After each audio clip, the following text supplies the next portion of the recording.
Territoire d'info, Cyril Viguier. Bonjour à tous et bienvenue dans notre matinale d'info, celle de Public Sénat de Sud Radio avec la presse quotidienne régionale. Aujourd'hui, notre invité, c'est un peu particulier, il sera au téléphone, c'est Thierry Braillard, le secrétaire d'État au sport qui doit s'être mal remis du déjeuner à l'Élysée d'hier. Vous vous interrogez aujourd'hui, Thierry Braillard, bonjour au téléphone d'abord. Bonjour. Gilles Leclerc de Public Sénat, bonjour Gilles, et Véronique Jacquier de Sud Radio, bonjour. Bonjour à tous. Véronique. Thierry Braillard, bonjour, vous êtes au téléphone en duplex avec nous. Est-ce qu'on connaît un peu l'impact économique de l'euro? Combien en gros cela a-t-il rapporté à la France? On n'a pas encore les chiffres précis. On avait une étude a priori qui estimait que le surplus économique amené par l'euro était évalué à 1,240 milliard d'euros pour les entreprises et l'État. Cette évaluation prenait en compte le fait que 40% des billets étaient vendus à l'étranger. Alors il se trouve qu'on sait déjà que 60% des billets ont été vendus à l'étranger, ce qui veut dire qu'on a demandé une étude qui va bientôt nous être remise, mais qu'on peut s'attendre encore à un impact économique supérieur à ce qui était prévu. Mais, monsieur le ministre, l'euro, ça a rapporté au fond plus à l'UEFA ou à la France? Ça a énormément rapporté à la France. Il y a bien sûr le sonnant et le trébuchant, et je viens d'en parler, et puis il y a tout le reste, c'est-à-dire l'image du pays, le fait que la planète entière a vu que la France était un pays qui était capable d'organiser des grandes manifestations sportives, et puis qu'il y avait beaucoup de joie, beaucoup de rire, et que c'était un pays joyeux. Et au final, combien l'organisation de la compétition aura-t-elle coûté à la France? On a un chiffre? Elle a coûté ce que déjà nous avons investi pour la rénovation des stades, parce qu'il faut savoir aussi que grâce à l'euro, nous avons modernisé nos infrastructures sportives. Donc 150 millions d'euros ont été investis par l'État pour la rénovation des 10 stades qui ont accueilli les matchs. Autrement, il n'y a pas eu d'autres investissements particuliers. J'ai une question sur les fan zones, Thierry Braillard. On a évalué à peu près à plus d'1 million de personnes qui se sont rendues dans les fan zones. Votre chiffre est erroné, c'est uniquement la fan zone de Paris. Celle de Paris, pardon, j'ai pas été assez précis. Qui a accueilli 1 200 000 personnes. C'est ça. On évalue à 4 millions de personnes dans les fan zones. Donc de toute façon, c'est beaucoup plus que dans les stades. Est-ce que c'est pour vous quelque chose de nouveau? Est-ce que vous allez en tirer les leçons pour les manifestations sportives à venir? Je pense évidemment, bien sûr, à Paris 2024, si évidemment Paris était retenu. Ça veut dire que le sport est en train de sortir des stades pour vraiment être dans la société. C'est une bonne nouvelle? Alors déjà, il ne vous a pas échappé que nombre de politiques, d'ailleurs sur le plateau de Public Sénat, nous avaient demandé de fermer les fan zones, de les annuler, que c'était un scandale de les ouvrir. Votre question est pertinente à l'aune du succès de ces fan zones avec 4 millions de personnes. Je crois que les Français avaient envie de vivre collectivement l'aventure de l'euro, avaient envie de s'extérioriser, avaient envie de supporter leur équipe en étant dehors et rassemblés. Les stades étaient pleins. On aurait pu s'inquiéter de voir les stades vides et les fan zones pleines. Mais les stades ont été pleins et donc ces fan zones, ce succès, montre qu'au lieu de rester chez soi devant son écran, ils avaient envie quelque part de vivre collectivement cet événement populaire. Vous allez recommencer pour d'autres manifestations sportives? C'était ça un peu ma question. Déjà, on va y réfléchir, par exemple, à la Coupe du Monde de football féminin que la France accueille en 2019, parce que c'est vrai que la France est le pays qui, aujourd'hui, accueille le plus de manifestations sportives. On a eu l'Euro de basket, on va avoir la Ryder Cup, on a, au mois de janvier, le championnat du monde de hand. C'est la France qui gagne. C'est vrai que ça fait plaisir de pouvoir en parler sur les différentes antennes, parce que on n'aime pas bien dire que la France gagne, on aime bien dire qu'il y a des soucis. Véronique Jacquier. Fort de tous ces constats, qu'est-ce que vous préconisez pour les JO de 2024 alors? Est-ce qu'il va y avoir une couleur supplémentaire? Non, ce que je préconise déjà, c'est que c'était un test très important dans le cadre de la candidature de Paris 2024. Je crois que quand je dis que le monde entier regardait comment l'euro allait être organisé, je crois que c'était important par rapport à la candidature. Qu'est-ce qu'il en ressort? Il en ressort que l'UEFA, par la voix de son secrétaire général, par la voix de son président intérim, ont fait savoir qu'ils étaient extrêmement satisfaits des conditions d'organisation de cet euro. Que les joueurs, c'est quand même important, on fait passer aussi de très nombreux messages pour leur satisfaction. Vous avez même vu qu'hier, l'équipe d'Allemagne s'était offert une page de publicité pour remercier la France de son hospitalité. Donc tous ces messages positifs, le fait que l'Euro soit un succès, le fait que la France ait montré sa capacité à organiser un tel événement est un plus dans le cadre de leur candidature de Paris 2024, c'est incontestable. Si on vous comprend bien, vous estimez que Paris a marqué un point face à Los Angeles pour 2024 ? En tout cas, Paris n'a pas perdu de points, au contraire. Monsieur le ministre, Thierry Braillard, vous n'êtes pas sur ce plateau ce matin. Pourquoi? C'est le lendemain de fête quand même? Vous avez quand même fait la fête hier? Non, il y a d'autres raisons, mais il n'y a pas de fête. Vous savez, on a beaucoup de travail, on n'a pas le temps de faire la fête. Thierry Braillard, à titre personnel, vous nous parlez des JO de 2024, mais à titre personnel, vous mettez une croix sur l'exposition universelle, comme le fait Anne Hidalgo? Ou vous pensez qu'il est possible d'organiser les deux? Aucune décision n'est prise. Moi, ce que je vois simplement, c'est que je suis chargé au sein du gouvernement de suivre la candidature de Paris 2024 et je mets toute mon énergie pour que, bien sûr, alors que cette candidature est portée par le mouvement sportif, avec Tony Estanguet et Bernard Lapasset qui président le comité d'organisation de cette candidature, chacun est à sa place et l'État soutient Paris 2024. Ce que je voulais dire, Thierry Braillard, c'est qu'au fond, on a l'impression que cet euro est globalement tout de même un succès. On a vu le ministre de l'Intérieur se féliciter de l'organisation. On n'a pas l'impression d'un lendemain de défaite très triste. C'est aussi votre impression? Si, on est tous amers. Parce que quelque part, et je vais utiliser une expression un peu vulgaire, vous m'en excuserez, mais la victoire finale aurait été la cerise sur un beau gâteau. Donc il y a quand même le beau gâteau. Et je crois que on a quand même aussi envie de dire que les choses se sont bien passées. Je veux dire, pourquoi dans notre pays, quand les choses vont bien, quand la France est belle, quand la France réussit, quand la France est attrayante, pourquoi on ne vanterait pas? Enfin, je veux dire, il y a quand même un problème des Français. On aime dire quand ça va pas. Et quand ça va bien, on le dit. Après, sur le succès sportif, très sincèrement, pour une équipe qui avait été éliminée en quart de finale de la Coupe du Monde, arrivée en finale de l'Euro, on est toujours dans une progression, on est très jeune, on a plein d'espoir pour l'avenir. Donc cette défaite peut simplement amener d'autres victoires. Voilà, c'est le secrétaire d'État au sport Thierry Braillard en ligne au téléphone qui est l'invité de cette matinale d'info. Alors, il y en a un qui est en marche, qui est en progression. Vous venez de parler de progression. C'est Emmanuel Macron qui est ce soir à la Mutualité. Thierry Braillard, il va s'exprimer, lui, 2 jours avant le président de la République, François Hollande, qui s'exprime traditionnellement le 14 juillet. Est-ce qu'il joue collectif ? Vous êtes un expert de ça, comme on dit dans une équipe. Est-ce qu'il joue collectif, Emmanuel Macron?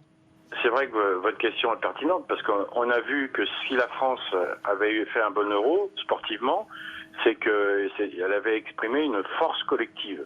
Donc moi, je m'astreins à mon niveau d'essayer de marquer des buts avec un patron qui s'appelle François Hollande.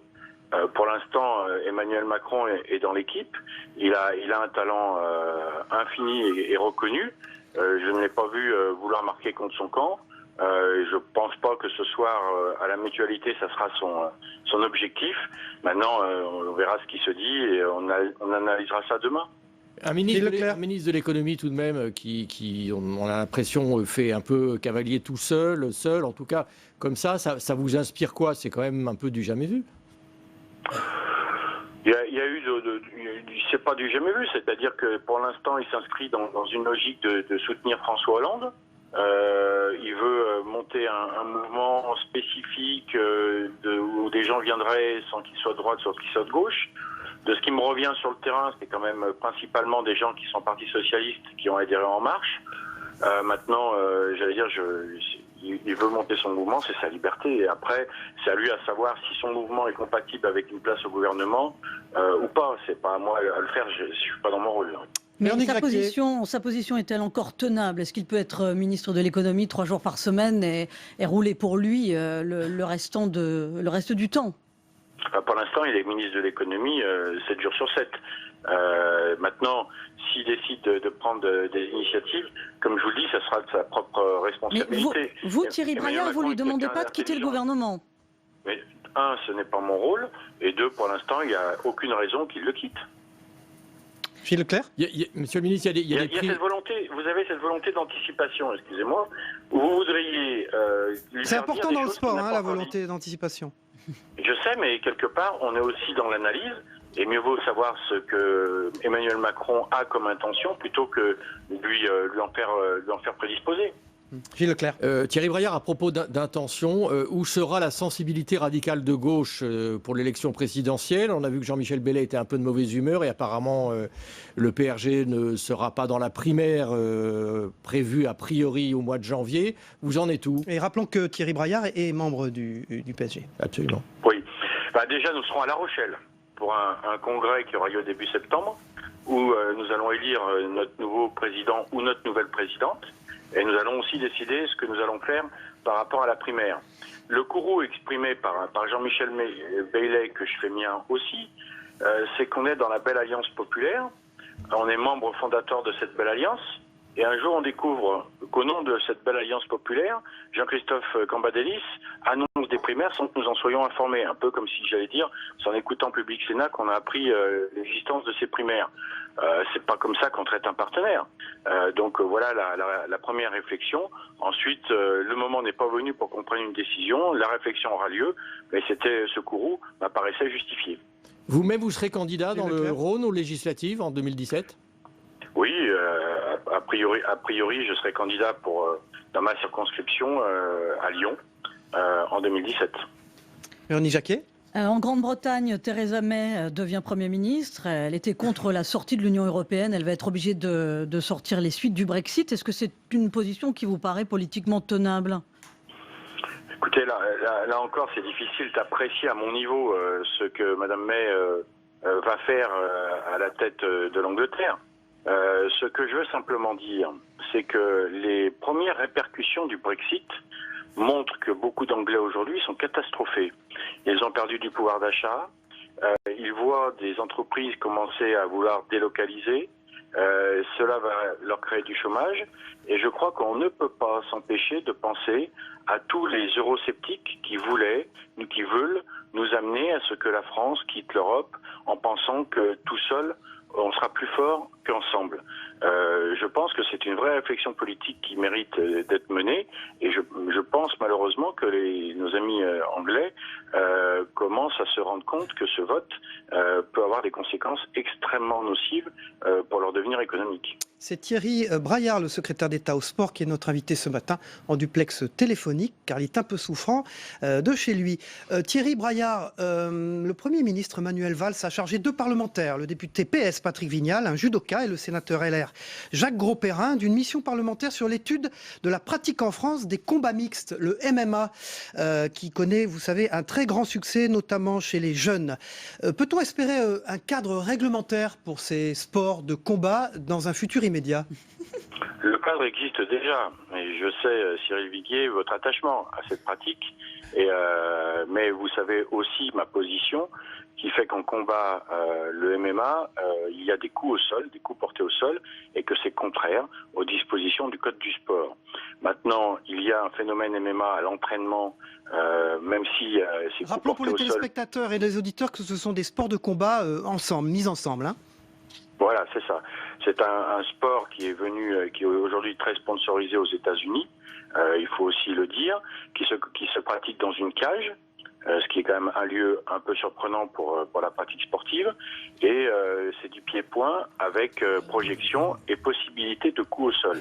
Alors que par exemple aujourd'hui, il y a des disciplines, je pense au jiu-jitsu brésilien, qui s'apparentent au MMA, mais lorsqu'on est au sol, il ne peut pas y avoir de coup porté, on est simplement sur la soumission. Donc j'ai trouvé très pertinent que ces 2 parlementaires qui font un travail remarquable, qui ont entendu beaucoup de personnes travaillent sur le sujet. Oui, 100 heures d'audition, 100 heures d'audition de Marseille à Toulouse en passant par Nice, c'est beaucoup. Excusez-moi. Je dis une centaine d'heures d'audition, je dis, oui, de Marseille à Toulouse, c'est beaucoup. Il faut un travail très profond qui sera, qui servira à voir comment appréhender le phénomène du combat mixte tout en légiférant et en faisant attention à ce que, la pratique du MMA n'amène pas ces coups portés au sol qui sont contraires au code du sport. Donc vous êtes un peu plus ouvert que par le passé. Je suis pas plus ouvert que la dernière fois que nous en avons parlé, mais par contre, je suis toujours extrêmement fermé sur les coups portés au sol.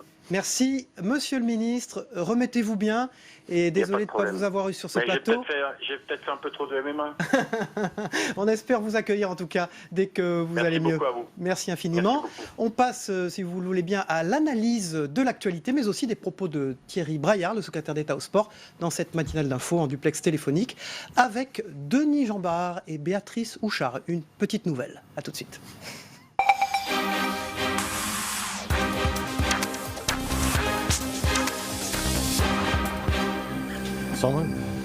Voilà, un peu de détente ce matin après cet euro qui a quand même fini tristement en appelant Béatrice Houchard. Une petite nouvelle alors que vous êtes une journaliste. Non mais ça me rajeunit, c'est très bien. C'est très bien. Éditorialiste réputée et vous travaillez pour l'opinion. En tout cas, merci d'être avec nous ce matin sur ce plateau et d'essuyer les pattes d'une matinale d'info avec un invité téléphonique. En tout cas, vous l'avez entendu et merci d'être avec nous. Denis Jambard, vous représentez Bonjour, ce matin. Bonjour et merci d'être là. Alors, l'euro est réussi selon le gouvernement. On a entendu Thierry Braillard nous le dire. Les conséquences financières sont bonnes.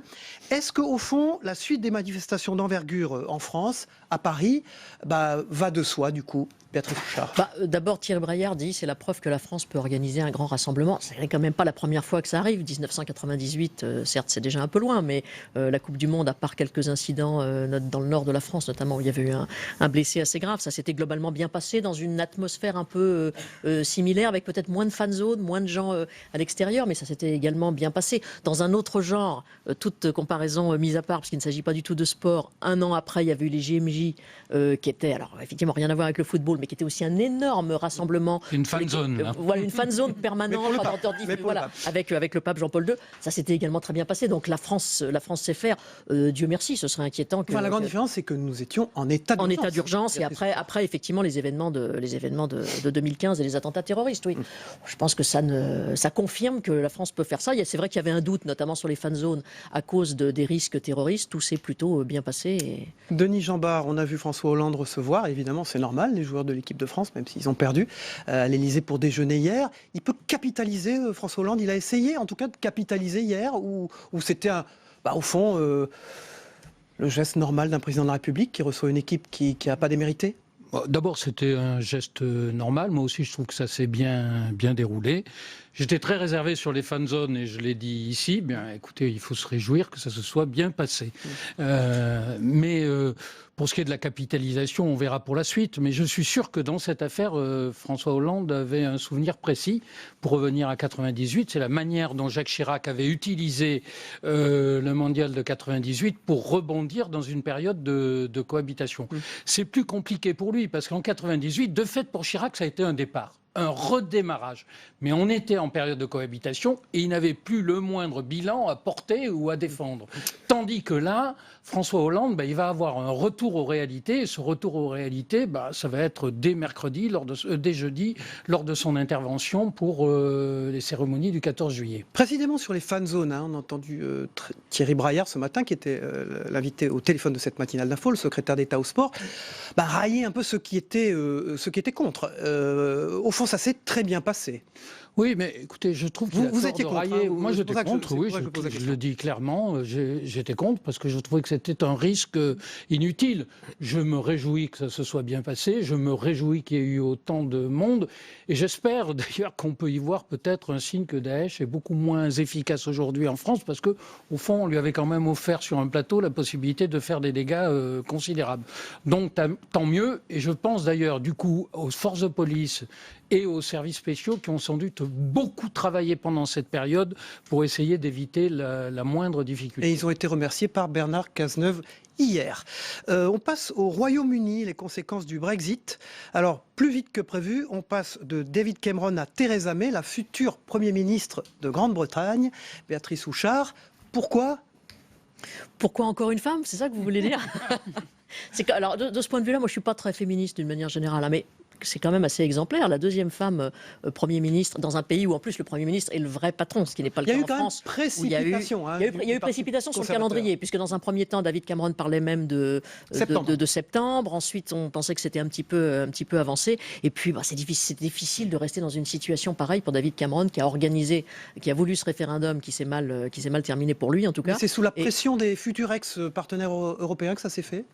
Je pense pas. Ici, il y a un peu de division au niveau européen entre les Français, notamment, qui voudraient que les choses aillent plutôt vite, en disant ils veulent sortir, réglons cela dans les 2 ans, puisque l'article 50 des traités prévoit 2 ans. Et puis l'Allemagne, qui était plutôt, au début en tout cas, susceptible de dire on prendra le temps qu'il faut. Je ne pense pas que ce soit sur la pression des Européens, mais sur le plan interne en Grande-Bretagne, c'était impossible de tenir comme ça pendant 3 mois avec une situation aussi bancale. Une nouvelle Margaret Thatcher, Denis Jambard, ou pas ? Un peu l'allure, comme ça, quand on la regarde. C'est pas une critique, elle fait très anglaise. Hein. Ah bah non, elle fait très anglaise, mais il faut peut-être préciser les conditions. En fait, il y avait plusieurs candidats. D'abord, il y a tous les défenseurs du Brexit qui sont récusés, exit. Et puis, elle avait une concurrente qui finalement a renoncé. Et donc, c'est pour ça que ça a accéléré le processus. Il faut dire qu'elle était contre le Brexit, mais elle a été très discrète pendant toute la campagne. Et très dure sur les problèmes d'immigration. Voilà. Mais en même temps, il semble qu'elle ait un programme social assez ouvert et plutôt de sensibilité à gauche. Non, ce qu'il faut préciser, c'est qu'elle est, dans ses premières déclarations, elle n'a pas l'air décidée à mettre en œuvre le fameux article 50 d'ici la fin de l'année. Alors on verra si elle change d'avis. Il y a un autre enjeu et qui suscite débat aujourd'hui à la Chambre des communes, c'est y aura-t-il une élection ou pas ? Parce qu'il faut savoir que de l'autre côté, dans le Labour, Corbyn, le président, le patron du Labour, est largement mis en cause, notamment parce qu'il n'a pas défendu le Remain pendant la campagne électorale. Donc là, il va y avoir un jeu tactique qui va se jouer dans les prochains jours. Moi, je conseille quand même la prudence sur le fait que des dégâts en Angleterre. C'est un peuple qui sait rebondir et qui a toujours montré beaucoup de courage dans les périodes difficiles. Oui, la baisse de pouvoir d'achat en 3 semaines, ça me paraît un peu difficile à évaluer quand même. Alors il y en a un qui sait rebondir, c'est Manuel Barroso, chez Goldman Sachs, lui, ça fait un tollé. Alors est-ce que c'est le symbole de la puissance de la finance en Europe ? Béatrice Houchard. Il y a quand même un mélange des genres pour le moins choquant. Il vient d'accepter, pour nos spectateurs et nos auditeurs, d'être conseiller de cette grande banque. Voilà, avec normalement, il est tenu à un secret professionnel sans limite de temps. C'est-à-dire qu'il ne doit pas normalement... il est président de la Commission européenne. Président de la Commission européenne, ce qui n'est pas rien. Il est théoriquement... pas faire de procès d'intention à M. Barroso, mais théoriquement tenu à un secret professionnel dans ses nouvelles éventuelles activités. On comprend que ça choque quand même. Ah oui, on Les comprend opinions publiques le sont. On comprend que ça choque. La presse ce matin est très sévère. Moi, je trouve que c'est surtout le symbole d'une absence d'éthique de beaucoup de dirigeants. Il n'est pas le premier. Il n'est pas le premier. Et on voit d'ailleurs que beaucoup de ces dirigeants européens sont passés par Goldman Sachs, parce que par cette Draghi, Mario Monti, notamment. Mario Monti, etc. Et donc, on peut vraiment s'interroger sur les gens qui dirigent l'Europe. Au fond, les plus grands défenseurs de l'Europe, par leur comportement individuel, en deviennent les pires adversaires, d'une certaine manière. Ils nourrissent l'opposition à l'Europe. Il n'y a pas d'ailleurs qu'au niveau de l'Union européenne, quand Gerhard Schröder va travailler chez Gazprom, c'est pas non plus un très très bon signal, même s'il n'est plus effectivement dans la politique active. Pour l'instant, les hommes politiques français nous ont épargné ça. Béatrice Houchard, la une de l'Opinion. La une de l'Opinion est sur la justice. Sur, comment Urvos enterre l'ère Taubira. Voilà, c'est pour expliquer comment, à la fois dans la manière, parce qu'il son successeur enterre le prédécesseur. Il n'a pas la flamboyance ni le côté de Christiane Taubira. Il est plus gestionnaire, très préoccupé par le budget de la justice, et je pense qu'il y a de quoi. Et puis il a pris ses distances avec plusieurs sujets qui étaient chers à Christiane Taubira, notamment la justice des mineurs. Une réforme devait être faite. Visiblement, elle est enterrée, et il est lui-même critique sur un certain nombre de mesures prises par sa prédécesseur. Denis Jambard, on termine avec les Bleus ce matin. Oui, on finit avec ça, mais il faut dire qu'il y avait des matchs qui ont été organisés à Nice, et il faut préciser aussi que les villes de province en ont beaucoup plus profité de l'euro du point de vue touristique et chiffre d'affaires que financier. Comme en 98 d'ailleurs, je pense. Absolument. Merci Béatrice Houchard de cette première, et ce qui ne sera pas la dernière cette matinale d'info. Merci Denis Jambard, merci Gilles Leclerc et merci Véronique Jacquier qui sont restés avec nous sur ce plateau. On se retrouve évidemment pour une nouvelle matinale d'info demain. Bonne journée à tous sur Sud Radio et sur Public Sénat. Bonne journée.